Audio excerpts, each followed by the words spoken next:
আসসালামু আলাইকুম। কলিজা অতি সহজে কিভাবে চটপট পরিষ্কার করে ফেলি A to Z আজ আপনাদের সাথে শেয়ার করব ও তার একটা রেসিপি করব। তা আশা করি ফুল ভিডিও জুড়ে আপনারা আমার সাথেই থাকবেন, স্কিপ না।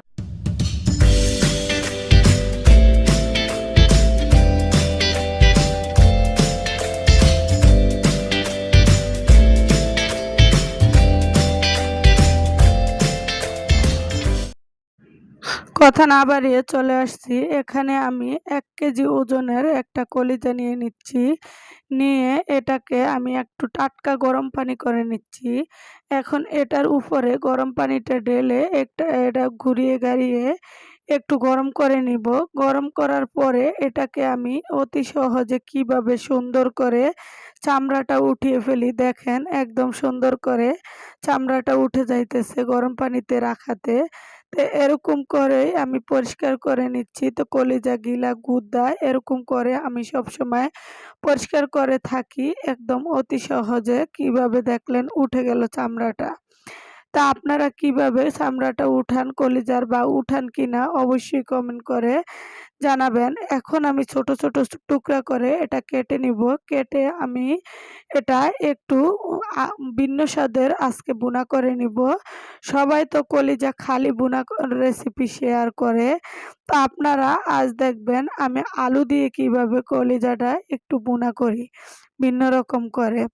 তো এই যে আমি ছোট ছোট টুকরা করে এরকম করে কেটে নিচ্ছি সবগুলা কলিজার।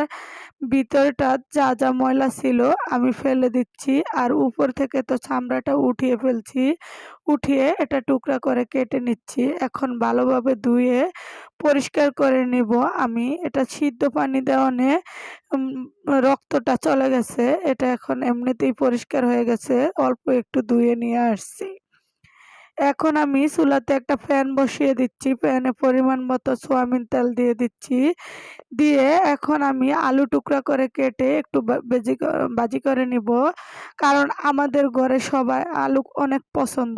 শুধু বড় মেয়ে, বড় ছেলে, ছোট ছেলে ছাড়া আর আমরা সবাই আলু পছন্দ করি। এই কারণে একটু আলু দিব সাথে, ভালো লাগবো। তা আলুগুলাকে একটু কড়া ভেজে নিব, যে কলিজার সাথে একটু ভালো লাগে। এই কারণে ভেজে উঠিয়ে নিলাম। ওই ফ্যানেতে আরেকটু তেল দিয়ে পেঁয়াজ দিয়ে দিচ্ছি, আদা রসুনের পেস্ট দিয়ে দিচ্ছি। আদা রসুনের পেস্ট এবং যেকোনো মসলা আপনাদের কলিজা বা মাংস অনুযায়ী আপনারা দিয়ে নিবেন। এখন দিয়ে দিচ্ছি গরম মসলা, তেজপাতা ও একটু লবণ। স্বাদ মতো দিয়ে মসলাটা কষিয়ে নিচ্ছি। এখন সামান্য একটু পানি দিয়ে দিব। দিয়ে আমি অন্যান্য মসলাগুলা দিয়ে দিব। তো এইভাবে করে খেয়ে দেখবেন দারুণ স্বাদের রেসিপি হয়। ধনিয়ার গুঁড়া দিলাম, জিরার গুঁড়া দিলাম, লাল মরিচের গুঁড়া দিলাম, হলুদের গুঁড়া দিলাম। তো ধুমার জন্য দেখা যাচ্ছে না। তো এই যে মসলাটাকে কষে একদম কালারটা লাল টকটকে হয়ে তেলটা উপরে বেশি উঠেছে, এই পর্যায়ে আমি কলিজাগুলা দিয়ে দিচ্ছি। দিয়ে একদম ভালোভাবে কষিয়ে সিদ্ধ হওয়া পর্যন্ত অপেক্ষা করব। কষানোর মধ্যেই আমি কলিজাগুলা সিদ্ধ করে নিব। বেশি একটা পানি ব্যবহার করা লাগবে না।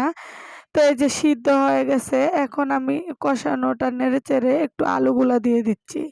তা আলুগুলো একটু ভালোভাবে কষিয়ে আমি দোনোটা সামান্য পরিমাণ মতো পানি দিয়ে দিব। এই যে পানি দেওয়ার পরে এরকম হয়েছে। তো এখন আবার নেড়েচেড়ে একটু ভালো করে সিদ্ধ করে নিব। তো এই যে নেড়েচেড়ে ভালো করে সিদ্ধ করে হয়ে এনেছি। আজ এই পর্যন্ত। আল্লাহ হাফেজ।